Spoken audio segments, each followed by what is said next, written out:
ગુજરાતના રાજકારણને લઈ એક મહત્વના સમાચાર સામે આવી રહ્યા છે। આ સમાચારના કારણે આમ આદમી પાર્ટી જે ઉદ્ધવ ગતિ કરવા મથી રહી છે તે પાર્ટી બેકફૂટ પર જઈ રહી હોય તે પ્રકારનું વાતાવરણ જોવા મળી રહ્યું છે। મહત્વની વાત છે કે કોંગ્રેસ છોડી આમ આદમી પાર્ટીમાં સામેલ થયેલા અમદાવાદના પૂર્વ કોર્પોરેટર ચેતન રાવલ સહિત 6 આગેવાનોએ આમ આદમી પાર્ટીનો સાથ છોડી દીધો છે તેવા સમાચાર મળી રહ્યા છે। તાજેતરમાં જ કરશન બાપુ ભાદરકાએ આમ આદમી પાર્ટીનો સાવરણો છોડી દીધો છે અને હવે દિગ્ગજ નેતા ચેતન રાવલે પણ આમ આદમી પાર્ટી છોડી દેતા આમ આદમી પાર્ટીની માઠી શરૂ થઈ છે તેવું લોકો માની રહ્યા છે। મહત્વની વાત છે કે ચેતન રાવલ ગુજરાતના પૂર્વ ગૃહમંત્રી અને ગુજરાત કોંગ્રેસના અધ્યક્ષ પ્રબોધ રાવલના પુત્ર છે।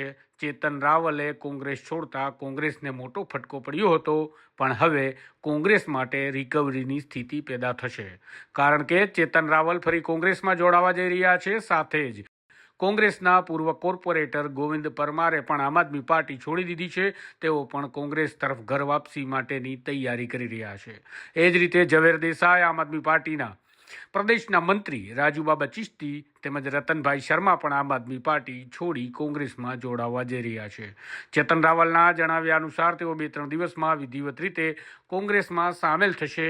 હાલ સુધી આ રાજીનામાના કારણની કોઈ વિગતો સામે નથી આવી, પણ જે રીતે એક બાદ એક નેતા આમ આદમી પાર્ટીનો સાથ છોડી રહ્યા છે એ જોતા આમ આદમી પાર્ટીની સ્થિતિ, દશા અને ભવિષ્ય પર પ્રશ્નાર્થ મુકાઈ રહ્યો છે। જોઈએ આગળ રાજકારણમાં શું થાય છે। આ પ્રકારના અહેવાલો માટે જોડાયેલા રહેજો તમારા સ્વમાન સાથે। નમસ્કાર।